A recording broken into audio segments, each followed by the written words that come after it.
Okay, it's 6 o'clock. Welcome everybody. I'm going to launch in with our apologies, but before I do that, there's the usual housekeeping announcement. So, usual thing, if members of the public in attendance need to use the facilities, these are located in the main foyer. If there is a fire alarm, please leave the building by the nearest fire exit.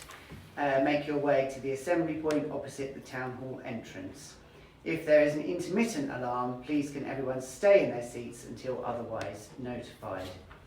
Can I also remind everyone present to ensure their phones are switched off or placed on silent. I'll take it that members will have read the papers for this evening's meeting, and as we have a number of items on the agenda this evening, please can I ask those introducing their item to spend no more than 2 or 3 minutes introducing these items. Okay, so item 1, without further ado, is apologies for absence. Can I ask the Democratic Services Officer to read any apologies for absence, please, Matt? Thank you, Chairman. We have apologies from Councillor Richard Strangwood. Councillor Imtiaz Ali has also advised that he is running late. He's been delayed getting out of London for work, and he'll be arriving at approximately 6:40 p.m. Thank you. All duly noted. Moving on to item 2, which is declarations of interest. This is the moment when any member who wishes to declare any disclosable pecuniary interest or non-statutory disclosable interest should do so, please, by raising their hand now. Very good. Okay, then let's move on. Nothing to record. Item 3 is the minutes of the meeting held on the 18th of March. I'm sorry, that should read the 22nd of July. Sorry, 22nd of July, I beg your pardon. Members are asked to agree the minutes are held on the 22nd of July. It's proposed that the minutes are approved subject to the following amendments. Those of you that attended the pre-meet will already be alerted to these, but I'm going to read them out anyway. So, under item 4, we wish to insert the following. The committee noted that its terms of reference, brackets TOR, needed to be referred back to full council at its next meeting on the 16th of October 2024 to amend section 6.3 of the terms of reference as the proposal to enable the Vice Chair to chair a meeting in the event of no independent member is present had been unintentionally omitted from the draft document presented to full council. The committee asked that it be advised of the outcome of this referral. So that is the first insertion we are requesting. Second is item 11. We are asking for the following to be inserted. The committee recommended that the head of internal audit identify an alternative provider to undertake the 5-yearly independent assessment of compliance with the PSIAS, as the committee did not consider the Chief Internal Auditor of Cambridgeshire County Council to be sufficiently independent to undertake this review. And then the final item to be inserted is under item 14, and the requested sentence to be inserted is as follows. The committee requested that, following approval of the updated risk management policy and framework, the corporate risk manager provides the committee with his ongoing work programme to further strengthen the risk framework and to address the opportunities for improvement identified by the committee in its review of the new framework. So, subject to those amendments, could I ask if everybody, if there's no dissent in the room, first of all, and if there isn't, if you will agree that I take these minutes as agreed.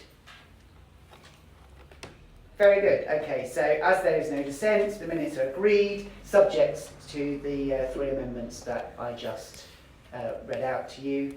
Thank you very much. Let's move on then to item 4. which is actions and matters arising from the same set of minutes. So can I ask Matt to introduce the report and tell us about anything that has any of these matters arising actions that we need to know about? Thank you, Chairman. No, there's no further update on what is included in the report.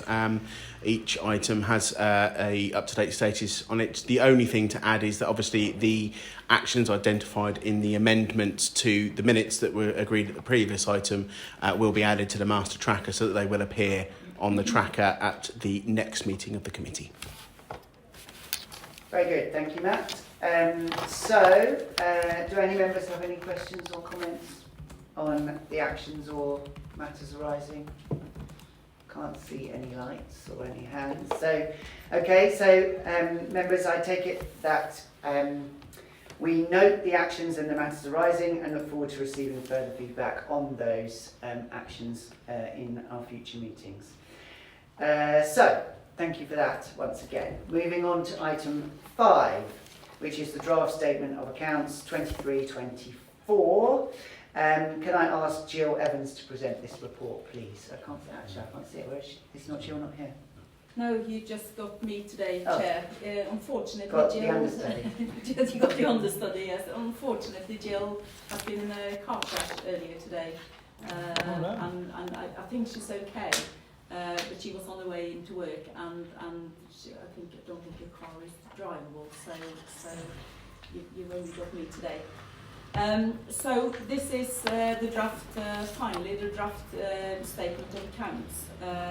We did not meet the statutory deadline of the 31st of May, which we had done.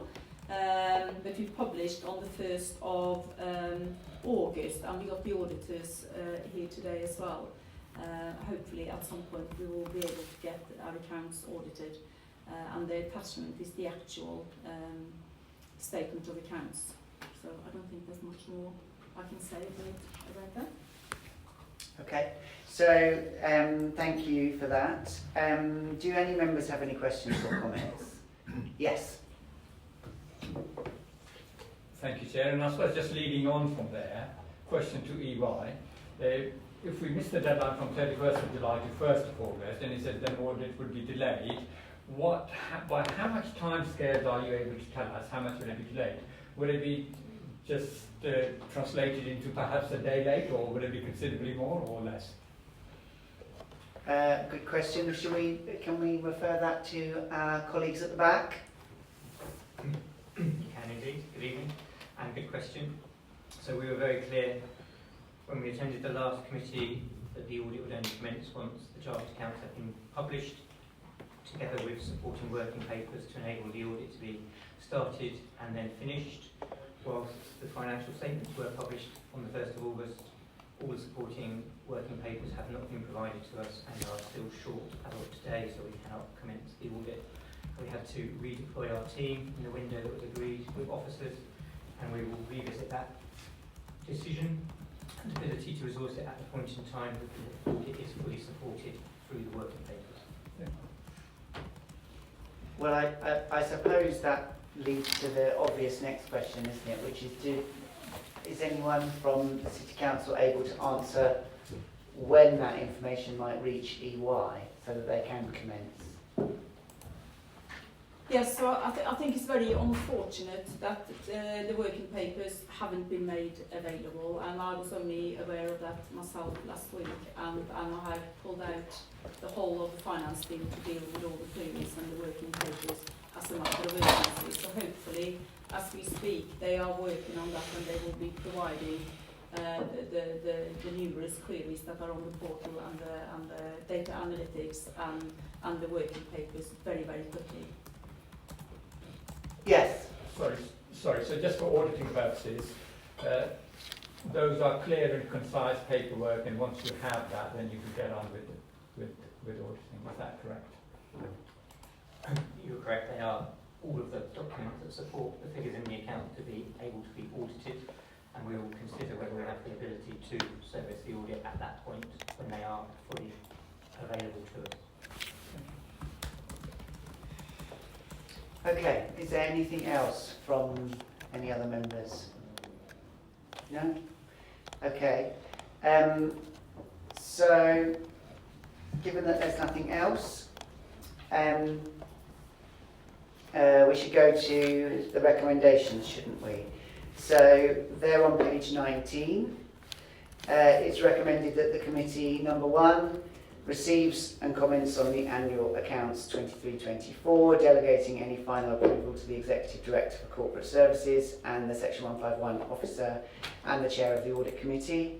And 2, notes the delay in the audit. So now it's for me to ask if members can agree to these recommendations. Agreed. There seems to be no dissent, so I can take that as unanimously agreed. Thank you, everyone. I think we can now move on to item number 6, which is the Treasury Management Quarter 1 update, which is for the quarter ended the 30th of June 2024. Can I, Cecilia, is that you again? Yes, okay. Can I ask you to do this one, please? Thank you, Chair. So members will remember that we used to have just a mid-year report that used to come to members sort of around about November, December time. It is now good practice to do a quarterly update on our treasury management activities and on the prudential indicators. So this report is the first quarter. Again, I don't know if there's an awful lot I can say about it, other than that we have stayed within our limits throughout. One of the big priorities for the council is to reduce external borrowing, so we're working very hard on doing so with the capital receipts that we're generating from asset disposals. Our borrowing costs are too high, so that is a priority to get it reduced. The other thing I maybe just want to mention is IFRS 16, which is around accounting for leases, which is a big piece of work that has commenced in the finance department with the support of external advisors. Thank you. Do any members have any questions or any comments on this report? Yes. Thank you, Chair. It's just a simple technical question. The report is now Cabinet Member responsible, Councillor Mohammed Jamil. But I understand that may have changed, so will that need to be updated? I don't know. Matt, can you perhaps? I can confirm Councillor Jamil is the new Cabinet Member. It was previously Councillor Iqbal. Councillor Jamil is now Deputy Leader and Cabinet Member for Finance and Corporate Governance. Thank you very much. Yes. Sorry, one thing I should have mentioned as well. We have an annual training session as well for all members, and hopefully all audit committee members will attend that training. We get Link Asset Services, which are our treasury advisors, to provide that training. And as I'm speaking, I'm frantically trying to find what date that training is going to be delivered. It's in early October. I'll have to look at the date, but hopefully you've seen the, do you know when it is, Matt, while I'm talking? I haven't got it to hand, but I can look that up and send that out to members via email tomorrow. So hopefully members will be able to attend that session. It's really important when you're looking at the treasury management performance and the portfolio that you're okay with everything that's in there. We also had external advisors to deliver capital training last week. I think that was pretty well received, and it included an update on the implications of setting up an HRA as well. So hopefully members are able to attend that training.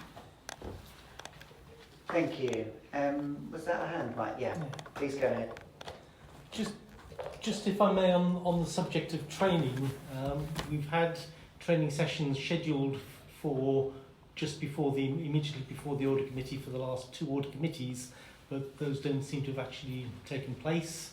I had checked my diary on those, and none of those were in my diary, and none of the invitations have been sent out. My understanding is that the invitations have now been sent out for the sessions immediately before the coming audit committee meetings, but could I just ask that people who are scheduling these training sessions take great care to ensure that those invitations do go out, because if they're just not in our diaries, we will just not even know they exist. So I think that was the first I'd heard of the Treasury training session, and I'd very much like to attend that particular one as well. So I'm wondering, I'm just looking in my diary, it is on Tuesday the 8th of October at 6 o'clock. I wonder whether it has just gone to members rather than co-opted members. Matt, can you, I'll clarify that and make sure it's sent out to co-opted members if it hasn't already yes, been. and that might be the same for you as well, Chair, but you might not have had that training. But it's an annual. We have 2 training sessions every year, so it's the all singing and dancing, and then there's a refresher. So if Matt can make sure that all the dates go in, that would be great. Thank you. Thank you. Thank you very much. Good bit of housekeeping there. Okay, so is there anything else from any other members before we move on? So if there isn't, then I'm going to move to the recommendations which are on page 167. It is recommended to the committee that the committee notes the following. 1, the Treasury Management Strategy Statement, quarter position and the performance against the prudential indicators. 2, the economic and interest rate update. And 3, the comment regarding the IFRS 16 implementation and the impacts to authorised and operational boundaries. Members, can we agree these recommendations? Agreed. Everyone happy? Thank you. Unanimously agreed. So, we move to item number 7, which is the commercial and procurement service item, update from. Can I ask, is Richard McCarthy here? Yeah, Richard. Could you introduce this report? Thank you. Thank you, Chair. It's a combined report, basically setting out some of our key activities and some of the things that are exercising our minds in terms of the new Procurement Act and other legislative sort of priorities, including the upgrade of the ERP system, which is going to help us with controlling spend and hopefully controlling the governance of that spend. Just 1 second, Richard. Are you having trouble hearing? Excuse me, Chair, yeah, I'm struggling Sorry. to... Move the mic, that's it, move it a bit closer. I'll move it Thank you. closer. That's basically it. So the report sets out the sort of activities we've been undertaking and what we're looking at in terms of the Procurement Act, massive piece of legislation that's coming in October. We only got our detailed training sort of the end of July into August, and there's a guide which is 672 pages, so we're sort of wading through that and working on a series of comms throughout CLT and others to raise awareness for it. We need to work with legal colleagues to change the procurement rules to update them for the Procurement Act, etc. And there's issues raised in there around what we're doing with climate change and also social value. And there's a bit about compliance in terms of invoices to purchase orders. We're extremely compliant these days, and there's been a lot of work in terms of the policy and communicating that to suppliers. So in most cases, we're getting POs that link to invoices. We're doing quite a bit of work on procurement and governance processes, and we'll be working with our legal colleagues on that to try and streamline the process, because currently we're spending at least 1.5 FTEs in managing some non-value add tasks within procurement, so we're looking to be more efficient in that respect. So that's basically what the report's about. Thank you, Richard. Do any members have any questions or comments for Richard or for anyone or for about arising from that report? No? Okay, well, if there are none, then we'll move to the recommendations on page 179. It's recommended that the committee receives the annual report for procurement activity and its priorities. Can members agree to that recommendation? Everybody happy? Unanimous, thank you very much. So we move to item 8, which is the RIPA update. And it's very easy because there is none. So we move on to item 9, which is irrecoverable debts in excess of £10,000. Can I ask Cecilia to introduce this report, please? Thank you, Chair. So this report is just a housekeeping report, really. We do write-off of irrecoverable debt twice a year to make sure we don't end up with a big backlog of outstanding debt. So this is £1.25 million of write-off. The bulk of the write-off is in respect of non-domestic rates, where companies go into administration or they have appeals where there is a significant reduction in rateable value. So we have very good processes in place to chase all outstanding debt, and a write-off is only the very, very last resort when we know there is no prospect for recovering. So I don't think there's anything particular to say about that report. It's just a housekeeping report. Good. Any questions or comments? Is that a hand? Yes. Is that a hand? Sorry, no. No. Sorry, I wasn't looking, so I can't quite remember who was first. But let's go this way first, and then that way. Sorry. Thank you, and thank you, Cecilia, for that. Yeah, I appreciate this is quite a time period back, and the council does follow various procedures and exhausts every avenue to get that money.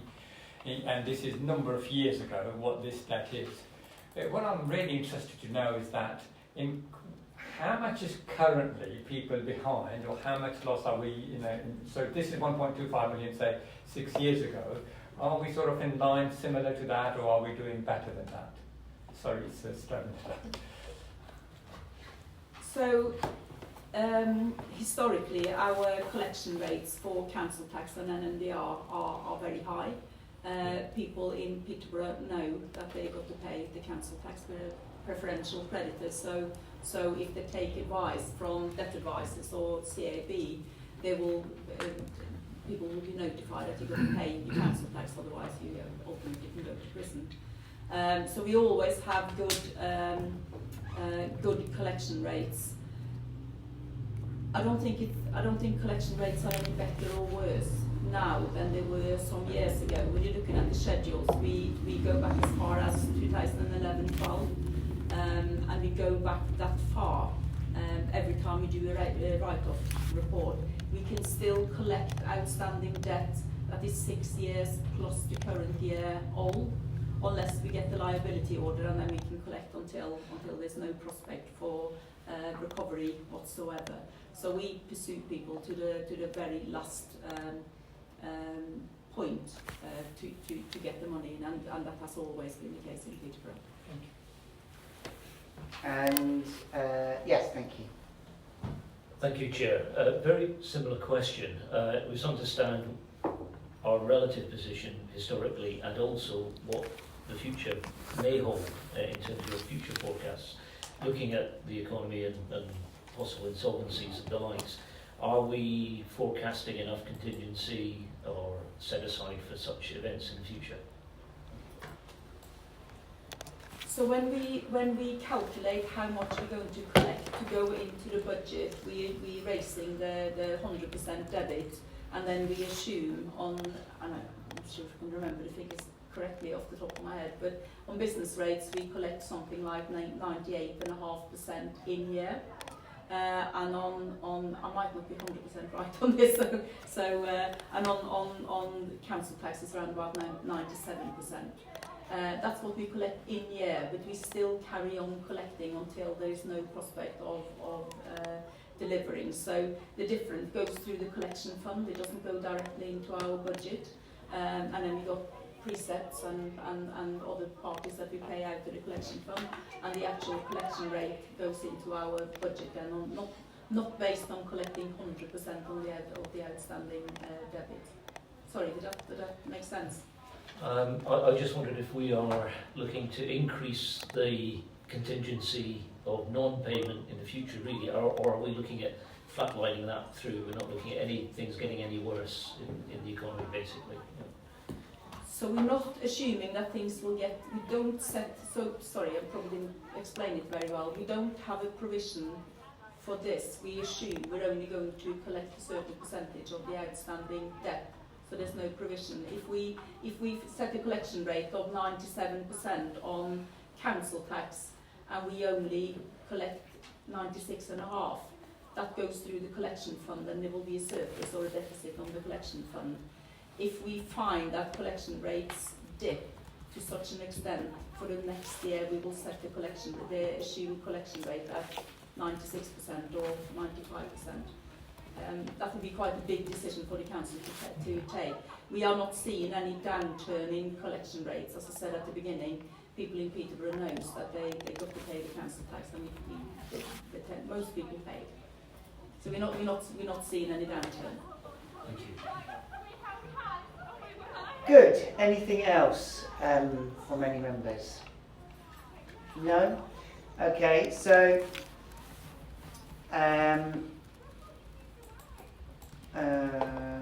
where are we? So I think the recommendations for this one are on page 193, and it is recommended that the committee notes the irrecoverable debts in excess of £10,000 report. Simple as that. Is everyone happy with that? Agreed. Good. Unanimous. Thank you. Moving to item 10, which is the work programme for 24-25. Could I just ask Matt, please, to introduce this report? Thank you, Chairman. This is just to update members of the committee on the current status of the agreed work programme. Is to note that there were two reports originally scheduled for today's meeting, which, with the consent of the chairman, have been postponed. The annual report on council companies will now be brought to the meeting in November, and the review of the audit committee effectiveness will now be going to the March 2025 meeting. Very good, thank you. Does anyone have anything to add? Any questions, any comments about the work programme? Okay, well then, can I take it that we note and agree the rolling work programme for the municipal year 24-25, everyone? Agreed. Very good, thank you.